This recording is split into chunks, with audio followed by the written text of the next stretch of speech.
How do you know that the person you are with is the right person for you? Whoa, popular, huh? So, it once happened. Who is the right person? I don't want to take away all the romance from your life. But let me tell you this, there is no right person on this planet. If you put your heart into something, something may become wonderful. Is it the right thing? There's no right thing. Nobody ever found the right person anywhere, okay? If you get into that kind of unrealistic mindset, I have found the right person, oh, you will be soon disappointed. You must understand, there is no right person. First thing is to see whether I am the right person. Yes, am I the right person? And there are no right people on this planet. If you understand, you have your nonsense, they have their nonsense, we can adjust nonsense. Go on. We must understand relationships are formed for various needs. There are physical needs, there are psychological needs, there are emotional needs, there may be social needs, there may be financial needs, various kinds of needs. So when you're going to somebody with so many needs, you're going as a beggar, and a beggar cannot choose. Hello? Beggar eat what comes his way, isn't it? He cannot choose. So, if you really want to make a choice in this world, first and foremost thing is, you bring yourself to your place where your experience of life is just pleasant by yourself. You're wonderful. Now, let us see what gets drawn to this one. If you're really wonderful, things will happen in every way, I'm saying. In terms of career, in terms of marriage, in terms of relationships, the best will happen to you because you made yourself like this. Instead of trying to work on somebody and fix them, if you work upon yourself and make you so wonderful that everybody wants to be with you, then there is a choice. And this whole thing is an American thing, that there is a soulmate somewhere. God made just one more person just for you, but these days every 2 years he keeps making one more person just for you. Obviously, God is making too many mistakes with you. See, body needs a mate, understandable. Maybe psychologically also you need a mate, understandable. Emotionally you need a mate.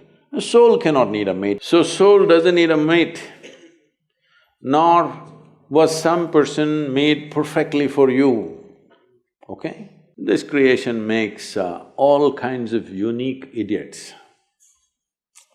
If you understand you are one kind of idiot and the others are different kind, you will understand their nonsense because you know you got your stuff. If you think you're perfect and God has chosen you and He's made another person perfect somewhere else, you're heading for a disaster, okay? There's no such thing. Even, people today, after 5,000 years, people are still adulating and worshipping Krishna as the greatest lover, but his wives are dead unhappy with the guy. Yes. So, you're not going to find any perfect person. If you invest a deep sense of involvement, something wonderful may happen. It's because of your involvement, not because the other person is fantastic. No. Even if you choose a fool, actually it's easy that way. If they're not stupid, why would they come to you first of all? No, I'm just being nasty. So, even if you choose a fool, it doesn't matter. If you involve yourself, it can turn out very beautiful. You chose the smartest person in the universe, it could be a disaster. So, do not think in terms of, whatever this made for each other nonsense. No, you choose the opposite actually. But after some time, after a little bit of time, you slowly start expecting they're just like you. This is a serious mistake. Because if one more person becomes just like you won't be able to bear with them for 2 days. Hello? Please tell me. If there's one more person just like you at home, could you live there?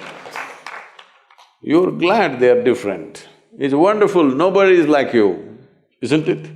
Nobody is like you on this planet. Try and see. Nobody is like you, and that's good. Don't look for sameness, not necessary. It's the difference which makes the… because of the difference you tango, not otherwise. It once happened.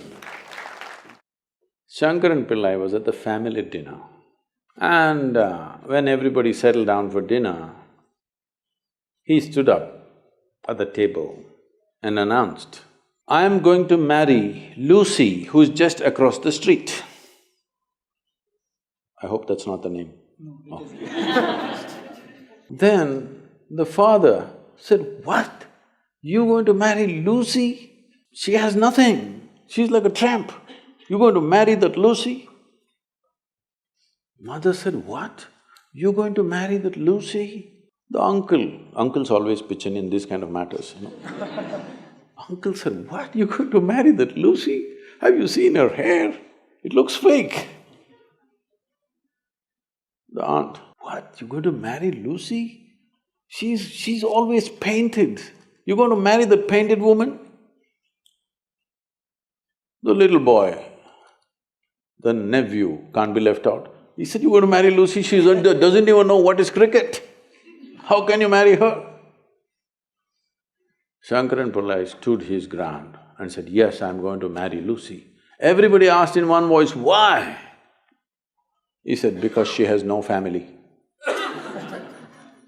There are no many opinions to battle with.